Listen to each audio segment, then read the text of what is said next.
Hello guys and welcome to my new video. आज हामी कुरा गर्नेछौँ कस्ट रिकन्सिलिएसन स्टेटमेन्टको बारेमा। एकाउन्टमा रहेको यो क्लास 12को एकाउन्टमा रहेको हिसाब रहेको छ। सबभन्दा अगाडि हामीले जान्नेछौँ यो कस्ट रिकन्सिलिएसन स्टेटमेन्ट भनेको के हो त? कस्ट रिकन्सिलिएसन स्टेटमेन्ट लागत हिसाब मिलान भनेको के हो? लागत लेखा र वित्तीय लेखाबाट दिएको नाफा वा घाटा बीचको फरक मिलान गर्न तयार गर्ने विवरण नै हाम्रो के हो त? लागत हिसाब मिलान विवरण हो। सबभन्दा अगाडि हामीले यसमा जान्ने यसको फर्मेटको बारेमा जान्ने। यो 3 मार्क्सको आउने गर्छ र यसको फर्मेट सिम्पल छ। सबभन्दा यति कुरा हामीले जान्नुपर्ने सबभन्दा महत्त्वपूर्ण कुरा ओपनिङ स्टक भनेको के हो त? ओपनिङ स्टक भनेको यसमा एक्सपेन्सेस हुन्छ। सुरुवाती मौजात भनेको के हुन्छ? हाम्रो एक्सपेन्सेस हुन्छ। त्यसपछि क्लोजिङ स्टक भनेको के हुन्छ? हाम्रो इन्कम हुने भयो। अनि डेप्रिसिएसन अथवा रिटर्न अफ हुने के हुने भयो? यसमा एक्सपेन्सेस। एप्रिसिएसन भनेको छ मतलब वृद्धि हुनु भने इन्कम। डेबिटेड भनेको भने एक्सपेन्सेस, डेबिटेड भनेको एक्सपेन्सेस र यता एक्सपेन्सेस। क्रेडिटेड भनेको इन्कम। इन्ट्रेस्ट अन इन्भेस्टमेन्ट भनेको हाम्रो इन्कम हुने भयो। अनि इन्ट्रेस्ट अन लोन भनेको एक्सपेन्सेस। रिसिभ भनेको इन्कम। पेमेन्ट अथवा पेड भनेको एक्सपेन्सेस हुने भयो। त्यसपछि इन्कम ट्याक्स भनेको पनि हाम्रो एक्सपेन्सेस हुने भयो। ओभरहेड भनेको उपरिव्यय सम्बन्धी खर्च, यो पनि खर्च हो हाम्रो एक्सपेन्सेस। लस अन सेल्स भनेको तपाईँलाई थाहै छ, घाटा भयो भने त खर्च हो। प्रफिट गेन अन सेल्स भनेको प्रफिट भयो भने त नाफा भइहाल्यो। अनि ओभर चार्ज, यो सबभन्दा महत्त्वपूर्ण कुरा। ओभर भनेको बढी चार्ज गरियो अथवा ओभर एब्जोर्ब गरियो अथवा ओभर धेरै रिकर्डेड गरियो भनेको छ। यो त्यो क्वेसन अनुसार हुने परिवर्तन हुन्छ। त्यसैले यसको बारेमा हामीले के हो एक्सपेन्सेस हो भन्ने कुरा, एक्सपेन्सेस हो, तर एक्सपेन्सेस हो या इन्कम हो भन्ने कुरा पछि थाहा हुन्छ। त्यसपछि अन्डर चार्ज भनेको छ कम चार्ज गरियो, अन्डर एब्जोर्ब भनेको छ कम एब्जोर्ब गरियो, अन्डर रिकर्ड कम रिकर्ड गरियो। यति कुरा जान्ने। अब हामीले यसको बारेमा चाहिँ हामीले त्यो डिटेलमा जानुपर्दा थाहा हुन्छ। अहिले डिटेलमा जानेछौँ। यसपछि क्वेसन गराउँदाखेरि हामीले यसको बारेमा भन्नेछौँ। त्यसपछि फाइनेन्सियल कस्ट एकाउन्ट अथवा कस्ट एकाउन्टको फर्मेट, कस्ट रिकन्सिलिएसन स्टेटमेन्टको फर्मेट छ। फर्मेट पार्टिकुलर डिटेल एमाउन्ट भन्ने फर्मेट, यति फर्मेट याद गर्ने सक्यो। यति कुरा हामीले यहाँदेखि यहाँसम्मको कुरा हामीले जान्यो भने हामीलाई कस्ट रिकन्सिलिएसनमा 3 मार्क्स पक्का आउँछ।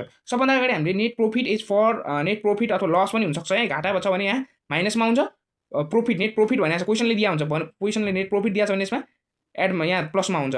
अब यसमा net profit as per financial account पनि भन्न सक्छ, कस्ट एकाउन्ट पनि भन्न सकिन्छ। कस्ट एकाउन्ट भनेपछि यसमा आन्सर फाइनेन्सियलमा आउँछ, फाइनेन्सियल दिएको छ भने आन्सर कस्टमा आउँछ। यति जान्ने।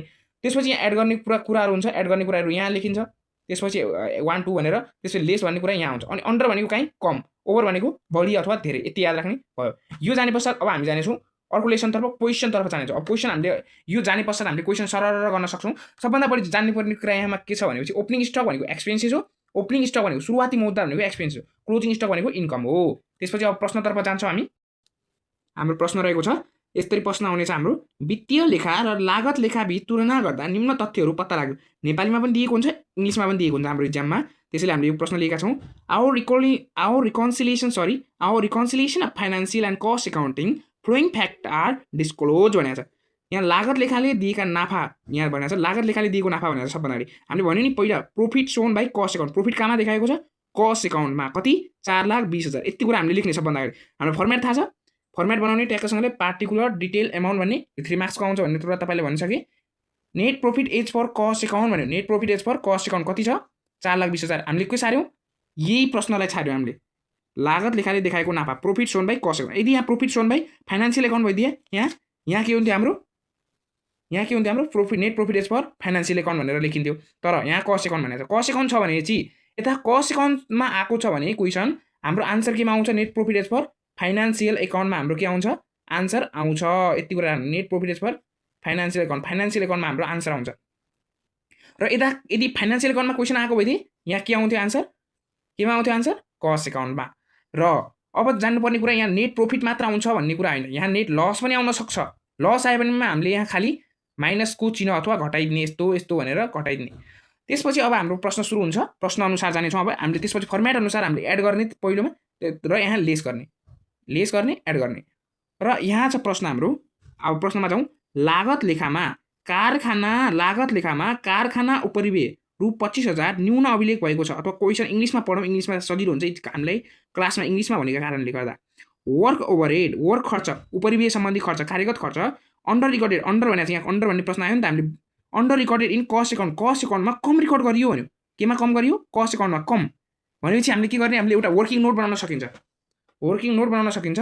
वर्किङ नोट यसरी लेख्न सकिन्छ। वर्किङ नोट्स भनेर लेख्ने, अथवा यो नबनाउँदा पनि सकिन्छ। तर फर्स्ट टाइममा तपाईँले यो वर्किङ नोटबाट तपाईँले बुझाउन सजिलो हुन्छ। त्यसैले मैले बनाएको छु।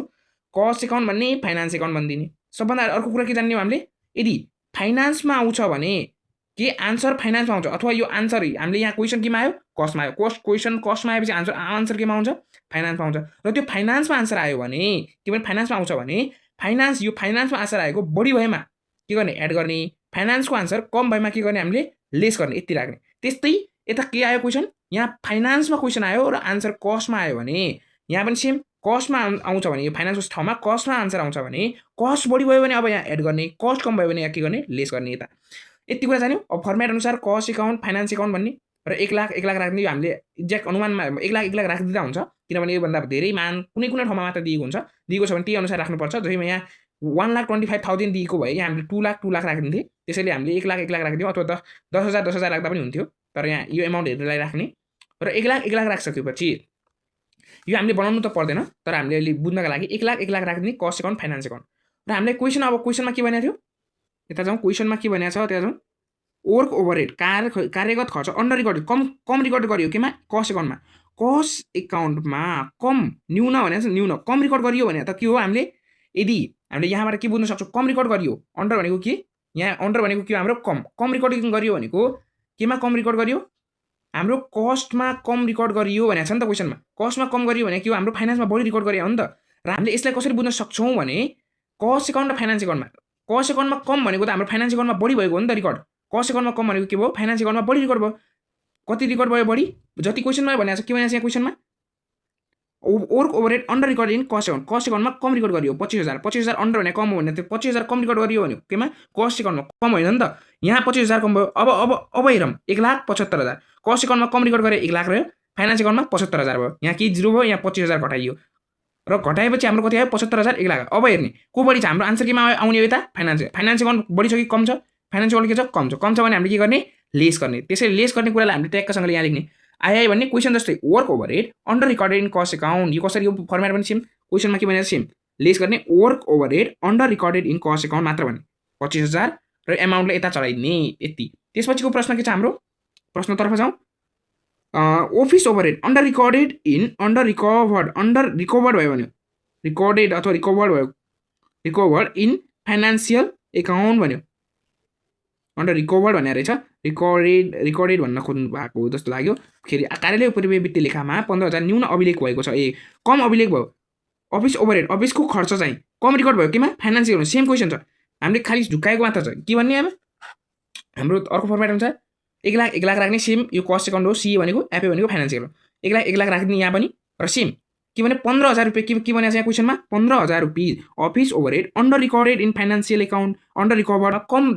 अभिलेख गरियो यसमा कम अभिलेख गर्नु भने के हो कस्ट एकाउन्टमा बढी अभिलेख गरे हो नि त त्यसैले हामीले यहाँ गएर घटाउने त्यो 15,000 यहाँ नघटाउने यहाँ त कम अभिलेख गरे हो नि त त्यसैले हामीले कस्ट एकाउन्टमा अभिलेख गर्ने कस्ट एकाउन्टमा 15,000 के गर्ने घटाइदिने कति आयो 85,000 यहाँबाट केही नै जिरो घटाउने 1 लाख रह्यो र अब यहाँ हेर्ने आन्सर हाम्रो केमा आउने हो फाइनान्सियल एन्सरमा आउने हो फाइनान्स एकाउन्ट के छ 1 लाख र 85,000 मा को बढी छ फाइनान्स एकाउन्ट बढी छ भने के गर्ने हामीले एड गर्ने फाइनान्सियल एकाउन्ट बढी छ भने हामीले के गर्ने एड गर्ने हो नि त त्यसैले हामीले सिधै एड गर्ने अब office overhead under recorded in financial account भन्ने 15,000 लेखिदिने त्यसपछिको प्रश्न छ यतातर प्रश्नतर्फ जाउँ हामी प्रश्नमा छ स्थिर सम्पत्तिको बिक्रीमा रु 5,000 मुनाफा वित्तीय लेखामा देखाइएको छ प्रश्न सजिलो छ अब प्रॉफिट भनेको नाफा ओन सेल्स अफ फिक्स्ड स्थिर सम्पत्ति बेच्दाखेरि भएको नाफा was shown in financial account कहाँ देखियो फाइनान्सियल नाफा भनेको हाम्रो आम्दानी भनेको के हुन्छ एड हुनुपर्छ कहाँमा एड गर्ने भने फाइनान्सियल एकाउन्टमा जाने फाइनान्सियल एकाउन्टमा एड गर्ने 1 लाख भन्ने कस्ट एकाउन्ट फाइनान्सियल एकाउन्ट हो यहाँ जिरो फाइनान्सियल एकाउन्टमा नाफा भयो भने 5,000 एड गर्ने 1 लाख 5,000 भयो 1 लाख को बढी छ फाइनान्स एकाउन्ट बढी छ क्या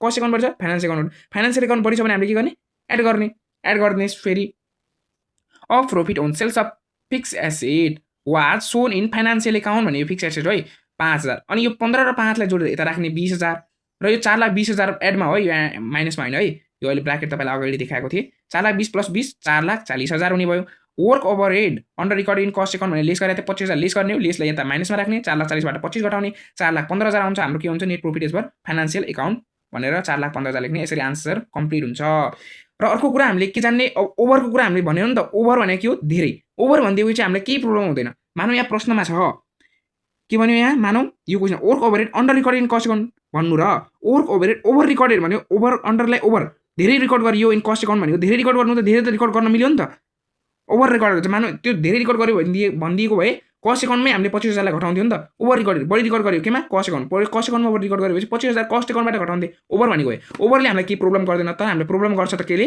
अन्डरले। अन्डर भनेमा हामीले के गर्ने कम रिकर्ड भने अर्कोमा परिवर्तन गर्ने कि अर्कोमा घटाउने। जस्तै हामीले यहाँ भने अनुसार work over under record in cost एकाउन्टमा कम रिकर्ड गर्नु भनेको त हाम्रो फाइनान्सियल एकाउन्टमा धेरै रिकर्ड गर्नु हो भन्ने सोच्ने। त्यसैले कस्ट एकाउन्टमा कम रिकर्ड गरियो भने चाहिँ फाइनान्सियल एकाउन्टमा बढी रिकर्ड गर्यो नि त, त्यसैले आन्सर।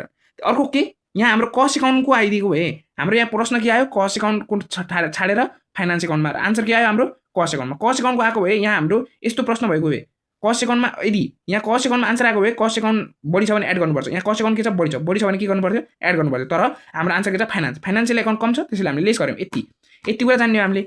यसरी हाम्रो यो प्रश्न यहाँ समाप्त हुन्छ। यही कुरा हो हामीले जान्ने कुरा कस्ट रिकन्सिलिएसन स्टेटमेन्ट। यसरी हाम्रो 3 मार्क्स त पक्का नै आउँछ र ढुक्काउनु होला एक्जाममा, फेरि प्र्याक्टिस गर्न सक्नुहुन्छ। यो ओल्ड इज गोल्डको 2079 एनइबीको रहेको छ, पेज नम्बर 285 मा रहेको छ र 3 मार्क्सको आउँछ। प्रश्न देख्न सक्नुहुन्छ, आन्सरलाई तपाईँले स्क्रिनसट राख्न सक्नुहुन्छ।